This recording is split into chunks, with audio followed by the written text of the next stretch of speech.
Hi, today I'm going to talk to you about Senate estimates and provide you with a fuller understanding of the Senate estimates process and also how it can be a great opportunity for a stakeholder to get an issue raised in the Parliament via estimates and put on the public and/or policy agenda.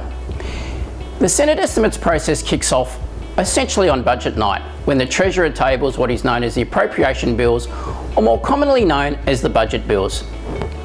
It is these budget bills that form the basis of Senate estimates hearings, and these hearings occur 3 times a year.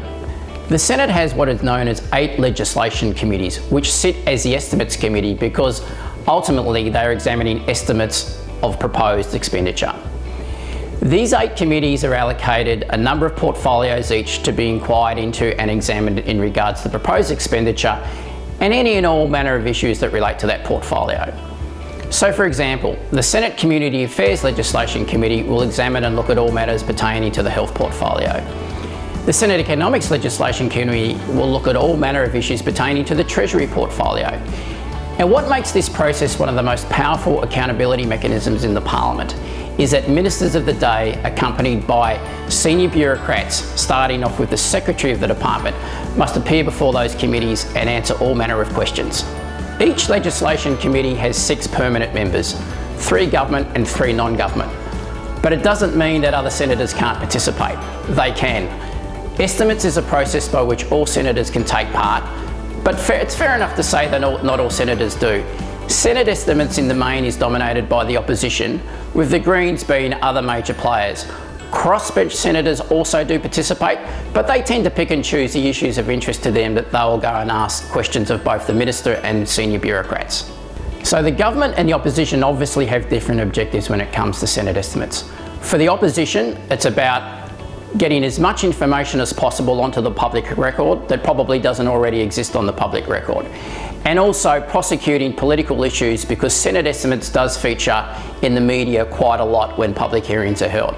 For the government, their objective is to basically, where they can, control the information flow and ensure where possible that embarrassing issues don't become public, and provide fodder for the opposition to embarrass the government and create issues that will garner media and public attention. Now that I've explained a little bit about what Senate estimates is and how it works, why is that relevant to you? Potentially because for an external stakeholder, it is a real opportunity to have an issue raised in the Parliament via one of those committees in regards to an issue of interest to you or your organisation. It means then that via that process, information is being able to be garnered from the government and the bureaucrats of an issue of importance to you. And as I said, this is an incredibly powerful process, and if you're able to access it, you can get some really good outcomes. So how might you as a stakeholder access Senate estimates to have an issue raised of importance to you or your organisation or even the broader public? Tip number 1, identify an issue that can be actually raised in Senate estimates, because it's not necessarily the forum where all issues should or can be raised. Tip number 2, once you have identified an issue, it's also important to try and identify a senator or a party that your issue is also of interest to them. My third tip is you have to ask yourself this important question. While the issue may be of importance to you, why is it going to be of interest or importance to someone in the Senate such that they're going to raise that issue on your behalf? My fourth tip, draft some ready and easy to use questions. And importantly here, you need to keep those questions succinct, to the point and factual. Avoid questions that are a statement of opinion.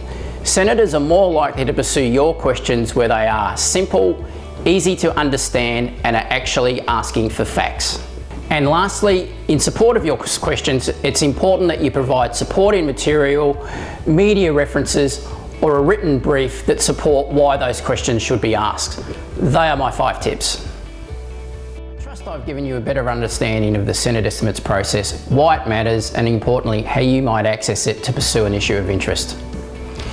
It is also a great means by which you can build relationships with key senators and their staff, because if you're seen as someone that can provide them with information or an issue that they are also aligned with, it's a great way to further your relationships with Canberra and build that all-important commodity, political capital.